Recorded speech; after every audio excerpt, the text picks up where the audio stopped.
بسم الله الرحمن الرحيم. الحمد لله رب العالمين. الصلاة والسلام على أشرف الأنبياء والمرسلين سيدنا ونبينا وحبيبنا وشفيعنا ومولانا محمد وعلى آله وصحبه أجمعين. أعوذ بالله من الشيطان الرجيم. يا أيها الذين آمنوا اتقوا الله وقولوا قولا سديدا يصلح لكم أعمالكم ويغفر لكم ذنوبكم ومن يطع الله ورسوله فقد فاز فوزا عظيما. بزرگان محترم، بھائیوں اور دوستوں، آج اس وقت جو نکاح ہو رہا ہے، مجلس نکاح کی مناسبت ہی سے خطبے کا موضوع بھی اتفاقاً وہی ہے.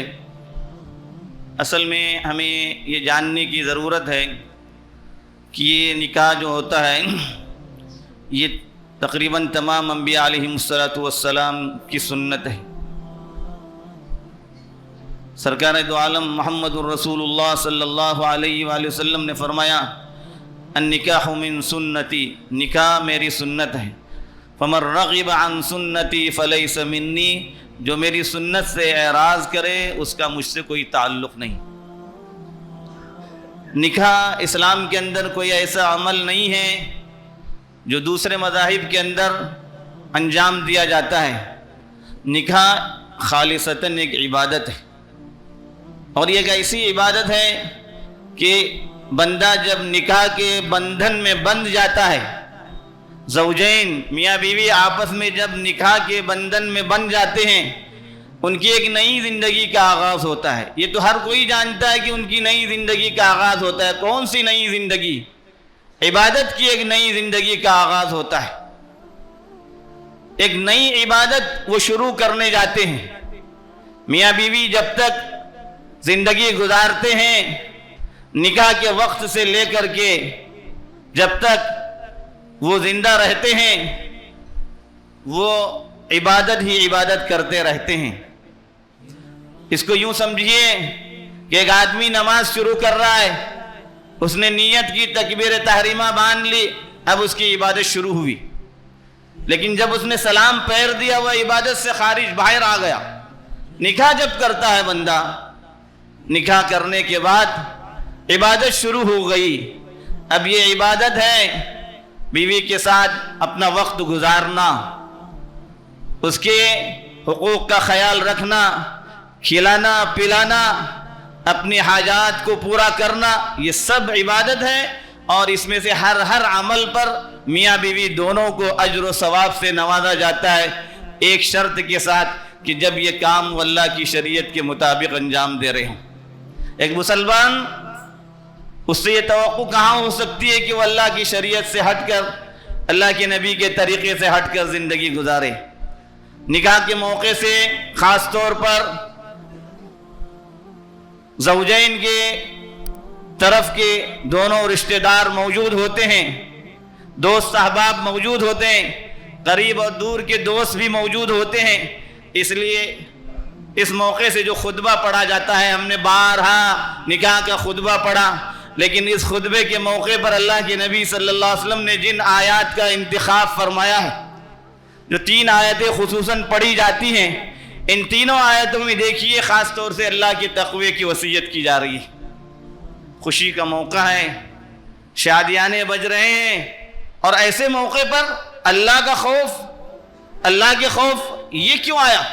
خوشی کے موقع پر تو اللہ کا خوف نہیں ہونا چاہیے، بظاہر ہمارا دماغ ہی کہتا ہے خوشی میں ہر کوئی چیز ہو جائے. لیکن سید الانبیاء، خاتم النبیین، امام الانبیاء محمد الرسول اللہ صلی اللہ علیہ وسلم نے اپنی نبوی نگاہ سے جس چیز کا انتخاب فرمایا، بلکہ آپ کا ہر قول و عمل وہ اللہ کی طرف سے وحی ہوتا تھا، آپ نے جن آیات کا انتخاب فرمایا اس میں تقوی کی وصیت اسی بنیاد پر تھی کہ بندہ جب اللہ کے خوف کی زندگی گزارے گا، اس میں اس کو خاص طور سے تقوی کا حکم دیا جا رہا ہے کہ تم ایک عورت سے نکاح کر رہے ہو، اب تمہارے ذمے اس کے تمام حقوق آ گئے. اس کو کھلانا پلانا، راحت پہنچانا، آرام پہنچانا، اس کے دکھ درد کو، اس کی خوشی میں شریک ہونا، یہ سب تمہاری ذمہ داری ہے۔ لڑکی والوں سے بھی کہا جا رہا ہے کہ جب آپ نے نکاح کر دیا تو آپ کی یہ لڑکی اب وہ آپ کی بیٹی تھی، لیکن اب وہ کسی اور کے نکاح میں چلی گئی ہے، اب اس کے حقوق اس کے ذمے ہیں، لہذا بچی کو بھی سمجھا دینا چاہیے کہ تمہاری ذمہ داری ہے کہ تم اپنے شوہر کے حقوق کا پاس و لحاظ رکھنے والی ہو۔ میاں بیوی کے لیے اللہ کے نبی صلی اللہ علیہ وسلم نے کچھ حقوق بتلائے ہیں۔ ان حقوق کے ساتھ جب زندگی گزاری جاتی ہے تو زندگی انتہائی سکون کی زندگی بنتی ہے۔ وعاشروہن بالمعروف، فرمایا عورتوں کے ساتھ معاشرت بالمعروف، اچھے طریقے کی زندگی اختیار کرو۔ ایک لمبا موضوع ہے جو اس وقت پوری تفصیل اس کی بیان نہیں کی جا سکتی۔ آپ اندازہ لگائیے کہ اللہ کے نبی صلی اللہ علیہ وسلم جو پہلی آیت تلاوت فرماتے تھے سورہ نساء کی پہلی آیت، کہ جس میں تقوی کی وصیت اور تقوی کا حکم دینے کے بعد پھر جس چیز کے متعلق کہا گیا ہے وَاتَّقُوا اللَّهَ الَّذِي تَسَاءَلُونَ بِهِ وَالْأَرْحَامَ، اس اللہ سے ڈرتے رہو جس اللہ کے نام پر تم نے سوال کیا تھا، اپنے لیے شریک حیات کا سوال کیا تھا، اور رشتہ داری سے بھی ڈرتے رہنا۔ دونوں کو کہا جا رہا ہے۔ الارحام، رشتہ داری کا خاص طور سے حکم دیا گیا۔ علماء مفسرین خاص طور سے اس موقع سے بیان کرتے ہیں کہ ایک نیا رشتہ بن رہا ہے، ایک نیا خاندان وجود میں آئے گا، ایک نیا گھرانہ وجود میں آئے گا۔ یہ نیا رشتہ بہت مبارک، اور اس نئے رشتے کو سنبھالتے ہوئے کہیں تم سے یہ چوک نہ ہونا کہ تم اپنے دوسرے پرانے رشتہ داروں کو بھول جاؤ۔ پرانے اپنے جو رشتہ دار ہیں وہ تمہارے اپنے رشتہ داری ان کی باقی ہے۔ تمہارا باپ ہے، تمہاری ماں ہے۔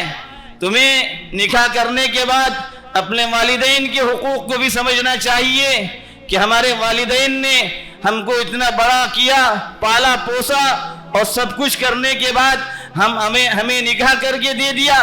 اب والدین کے حقوق ختم نہیں ہوتے، والدین کے اپنے حقوق ہیں، بھائی بہنوں کے اپنے حقوق ہیں، لیکن یہ جو نیا رشتہ آیا ہے اس نئے رشتے کی وجہ سے تمہارے ذمے حقوق آئے ہیں۔ لڑکی کا باپ، اس کا ولی جب اپنی بیٹی کو نکاح کر کے دے رہا ہے، صرف ایجاب و قبول کے ذریعے نکاح ہو جاتا ہے۔ لڑکی کے باپ کا یہ کہتا ہے کہ میں نے اپنی بیٹی کا نکاح آپ سے کر دیا، دولہا کہتا ہے کہ میں نے قبول کیا، دو آدمیوں نے سن لیا، نکاح ہو گیا۔ اتنا آسان نکاح۔ یہ اعتماد، اللہ پر بھروسہ کرنے کے بعد آپ پر اعتماد کرتے ہوئے اپنی بچی کو آپ کے حوالے کر رہے ہیں، جس بچی کو بڑے لاڑ و پیار سے پالا پوسا تھا، جس بچی کے ہر طرح کے نخرے برداشت کیے تھے، اب اس بچی کو آپ کے حوالے کیا جا رہا ہے۔ اللہ پر بھروسہ کرنے کے بعد اب آپ پر بھروسہ کیا جا رہا ہے۔ جتنے دولہے ہوتے ہیں، جتنے لوگ ہوتے ہیں، یہ سمجھیں کہ اللہ کے بعد گھر والوں نے ہم پر بھروسہ کیا ہے۔ یہ لڑکی ہمارے گھر میں آئی ہے، یہ بہو بن کر آئی ہے، یہ بہو یعنی گھر کی بیٹی ہے، یہ گھر کی عزت ہے، اس کے ذریعے اب سب کچھ جو ہے بھلائیاں وجود میں آئیں گی۔ بہو اور بیٹی کا رشتہ کوئی الگ نہیں ہوتا ہے۔ وہ نادان لوگ ہیں جو یہ سمجھتے ہیں کہ بہو الگ ہوتی ہے، بیٹی الگ ہوتی ہے۔ جس طرح سے آپ نے بیٹی کو پالا ہے، اب آپ کے گھر میں بہو کے آنے کے بعد بہو کے ساتھ بھی اسی طرح کا سلوک ہونا چاہیے جو آپ کی گھر کے ایک فرد کے ساتھ ہوتا ہے۔ وہ گھر کی فرد ہے، یہ گھر کے افراد میں شامل ہو چکی ہے، اس لیے جن کے گھروں میں بہو آتی ہے ان آنے والی بہو کے ساتھ انتہائی اچھی سلوک کی ضرورت ہے۔ بہو جب اپنے شوہر کے گھر میں جائے گی اس کی بھی ذمہ داری یہ ہے کہ وہ اس گھر کو اپنا گھر سمجھے۔ والدین کا گھر اب اس کے لیے اس کا اپنا گھر نہیں ہے۔ شوہر کے گھر میں جب پہنچی ہے وہ اس کا اپنا گھر ہے، اس لیے اس گھر میں جانے کے بعد اس گھر میں جو کچھ اس کے نصیبے میں آئے گا اس کو ہر طرح کی چیز برداشت کرنی ہوگی۔ وہ یہ نہیں کہہ سکتی کہ مجھے باپ کے گھر میں بہت آرام تھا، شوہر کے گھر میں وہ آرام نہیں. یہ آپ کی قسمت ہے, یہ آپ کے اخلاق ہے کہ آپ اپنے اخلاق کے ذریعے گھر والوں کو, اپنے شوہر کو, اپنی ساس کو, اپنی سسر کو اور اپنی ننوں کو آپ جو ہے اپنے اخلاق کے ذریعے اور اپنے کردار کے ذریعے, اپنے عمل کے ذریعے ان کو اپنا بنا سکتی. گھر میں بہو آتی ہے, ہمیں اس کے حقوق بھی جاننے کی ضرورت ہے. بچی کو نکاح کر کے دے دیا, بچے کو نکاح کر کے دے دیا, ان کو کچھ احکام نہیں سمجھائے. اب نکاح کی عمر ہو گئی, نکاح ہو گیا, اب کسی کو کچھ معلوم بھی نہیں کہ کیا حقوق ہے ہمارے.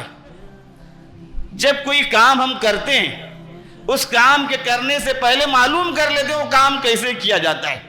سفر پر جانا ہے, کیسے سفر پر جائیں گے, کہاں سے گاڑی ملے گی, کتنے بجے گاڑی آئے گی, کہاں کہاں رکے گی, میرا اسٹیشن جو ہے وہ اسٹیشن کب آئے گا, سب جانتے ہیں. بازار سے کوئی خرید کر لاتے ہیں چیز, اس کے استعمال کے لیے ایک بکلیٹ ہوتا ہے, اس کے اندر پوری ترتیب ہوتی ہے کہ یہ فون آپ کیسے استعمال کریں گے. پوری چیزیں وہاں پر موجود تھی. پوری زندگی کا آغاز ہو رہا ہے, پوری زندگی شروع ہو رہی ہے نہیں, اور اس زندگی کو کیسے گزارا جائے گا ہم نے پہلے سے پڑھا ہی نہیں, معلوم ہی نہیں. جب شوہر کو اپنے حقوق معلوم نہیں ہوں گے, بیوی کو اپنے حقوق معلوم نہیں ہوں گے, پھر آپس میں جو ہے انتشار ہوگا. بیوی کی ذمہ داری ہے کہ وہ اپنے حقوق جانے, میرے اوپر کیا حقوق عائد کیے گئے, اس عورت کے لحاظ سے میرے اوپر کیا حقوق واجب ہوتے ہیں. عورت سے سمجھے, دلہن یہ سمجھے کہ میں دلہن بن کر جا رہی ہوں اس گھر میں, اس گھر کی عزت بن کر جا رہی ہوں, اس میاں کے میرے اوپر کیا حقوق واجب ہوتے ہیں. اور اسلام کا تو یہ امتیاز ہے کہ اسلام نے ہر کام پر اجر و ثواب رکھا ہے. بیوی شوہر کی خدمت کرتی ہے, اپنی خدمت کے ذریعے وہ کتنے بلند مقام تک پہنچتی ہے. اللہ کے نبی صلی اللہ علیہ وسلم نے عورتوں کے ساتھ جہاں محبت, نرمی کا حکم دیا ہے کہ ان کے ساتھ نرمی کے ساتھ پیش آیا جائے, اور یہ بھی فرمایا خیرکم خیرکم لأہلی, تم میں سب سے بہترین آدمی وہ ہے جو اپنی گھر والیوں کے لیے اچھا ہو. وانا خیرکم لأہلی, پھر اپنی مثال اللہ کے نبی نے دی کہ میں اپنی گھر والیوں کے لیے تم میں سب سے زیادہ بہتر ہوں, سب سے زیادہ اخلاق والا ہوں. ان عورتوں کے ساتھ اچھے سلوک کا حکم دیا. عورتوں سے کہا گیا, عورتوں کو جاننا چاہیے کہ ان کے لیے جنت کا راستہ کتنا آسان ہے. ایّم امراتن, اللہ کے نبی نے فرمایا کہ جو کوئی عورت صلت خمسہ, 5 وقت کی نماز پڑھ لے, وصامت شہرہا, رمضان کے روزے رکھ لے, وَأَطَاعَتْ بَعْلَهَا وَأَحْسَنَتْ فَرْجَهَا, پاک دامنی اختیار کیے رہے, وَأَطَاعَتْ بَعْلَهَا, اپنے شوہر کی اطاعت و فرما برداری کرے, فَلْتَدْخُلْ مِنْ أَيِّ أَبْوَابِ الْجَنَّةِ شَاءَتْ, جنت کے جس دروازے سے چاہے داخل ہو. 4 کام, ایمان کے بعد نمازوں کی پابندی, رمضان کے روزے, اپنے جو ہے اپنی پاک دامنی کو اختیار کرنا, اس کی نگاہ کسی دوسرے مرد پر نہ جائے, ادھر ادھر نہ بہکنے پائے اس کی نگاہ کے بعد ہی پورے اعمال ہوتے ہیں, پورے کام ہوتے ہیں. چنانچہ فرمایا کہ وہ اپنی عصمت و پاک دامنی کو اختیار کیے ہوئے رہے, اور پھر اپنے شوہروں کی اطاعت و فرما برداری کرنے حکم کے خلاف نہ جائے. اس کو جنت کے جس دروازے سے چاہے وہ داخل ہو سکتی ہے, اختیار ہے اس کو جنت میں جس دروازے کے اپنے لیے انتخاب کر لے. شوہروں کی اطاعت یہ ہے شوہر کے حکم کے بغیر گھر سے باہر نہ نکلا جائے, شوہر کے حکم کے بغیر کوئی کام نہ کیا جائے. یہ کوئی آپ پر ایسی پابندی عائد نہیں کی جا رہی ہے عورتوں پر جو ظلم کے لیے ہو, یہ آپ کی حفاظت کے لیے کہ یہ شوہر تمہارا محافظ ہے, یہ تم کو اجازت دے گا, وہ سوچ سمجھ کر اجازت دے گا, کہیں تمہارے ساتھ کوئی معاملہ نہ ہو. اس لیے ان حقوق کو ہمیں جاننے کی ضرورت ہے. دوسری بات, نکاح انتہائی بابرکت عمل ہے, اور اس نکاح کے تعلق سے اللہ کے نبی نے فرمایا تھا اعظم النکاح برکتاً ایسرہ مؤونہ, سب سے زیادہ برکت والا نکاح وہ ہوتا ہے, وہ شادی ہوتی ہے جس میں سب سے کم خرچ ہوتا ہے. اس بات کو گرہ میں باندھ لیجئے کہ نکاح کے موقع سے، شادی کے موقع سے بہت زیادہ پیسے خرچ کرنا، اپنی دولت کا جو ہے لوگوں کے سامنے اظہار کرنا، یہ کوئی شرافت اور اخلاق کا کام نہیں ہے، کوئی عزت کا کام نہیں ہے۔ اللہ کے نبی نے فرمایا تھا سب سے بابرکت نکاح وہ ہوگا، وہ شادی ہوگی جس میں سب سے کم اخراجات کیے جائیں۔ غیر ضروری اخراجات جو ہمارے معاشرے کے اندر گھس گئے اور جن غیر ضروری اخراجات کی وجہ سے شادیاں لوگوں نے اپنے لیے مشکل بنا لی ہے، ان کو جاننا چاہیے کہ اللہ کے نبی نے شادی کو بہت آسان بنایا تھا۔ ہم نے اپنے اعمال کے ذریعے شادی اور نکاح کو بہت مشکل بنا دیا ہے۔ یہ شادی اگر سنت طریقے پر ہوگی، اللہ کے نبی کے بتلائے ہوئے طریقے پر ہوگی، شادی خانہ آبادی ہوگی، ورنہ اللہ کے نبی کو حکم کو توڑا گیا ہوگا اور غیر ضروری رسموں کو زبردستی کا اختیار کیا گیا ہوگا تو یہ پھر خانہ بربادی ہوگی، خانہ آبادی نہیں ہوگی۔ بزرگوں اور بھائیوں، شادیوں کے اندر جو غیر ضروری اخراجات کیے جاتے ہیں، جو غیر ضروری رسمیں کی جاتی ہیں، جو غیر ضروری دعوتیں کی جاتی ہیں، ان سب سے اجتناب نہایت ضروری ہے۔ نکاح ہوا، نکاح کے بعد دولہے سے کہا گیا کہ وہ اپنی اس نکاح کی خوشی میں لوگوں کو ولیمہ کھلائیں، یہ سنت ہے۔ اپنی طاقت کے مطابق آدمی اپنے لوگوں کو بلا کر ولیمہ کرے، یہ سنت ہے۔ اس کے علاوہ جو غیر ضروری اخراجات، جو غیر ضروری رسمیں ہوتی ہیں، اس کی کوئی گنجائش نہیں ہے۔ اللہ کے نبی نے جس آیت کا انتخاب فرمایا تھا اس میں دیکھیے، یا ایھا الذین آمنوا اتقوا اللہ، اے ایمان والو اللہ سے ڈرو، وقولوا قولا سدیدا، بات کر رہے ہو تو سچی بات کرو، صحیح بات کرنا، اس کا فائدہ یہ ہوگا یصلح لکم اعمالکم، اللہ تمہارے اعمال کو درست فرمائیں گے، ویغفر لکم ذنوبکم، اللہ تمہارے گناہوں کو بخش دیں گے۔ ومن یطع اللہ ورسولہ فقد فاز فوزا عظیما، جو اللہ اور اس کے رسول کی اطاعت کرے، اللہ فرما رہے ہیں وہ بہت بڑی کامیابی اسے مل گئی ہے۔ دوستو اور بزرگوں، کامیابی اللہ اور اس کے رسول کے حکموں کی اطاعت میں ہے، کسی اور چیز میں نہیں ہے، رسموں کو ادا کرنے میں نہیں ہے، لوگوں کا خیال رکھنے میں نہیں ہے۔ جائز حد تک ہو کوئی حرج نہیں ہے، لیکن اس میں بھی ہمیں احتیاط کرنے کی ضرورت ہے۔ ہمارے معاشرے کے اندر جو شادیوں کے نام سے اسراف ہوتا ہے، جو غیر ضروری رسمیں ہوتی ہیں، ان رسموں سے اجتناب نہایت ضروری ہے۔ اللہ تعالیٰ مجھے بھی اور آپ لوگوں کو بھی ان باتوں کو سمجھنے کی توفیق عطا فرمائے، ایمان کی زندگی عطا فرمائے اور ایمان پر ہمیں خاتمہ نصیب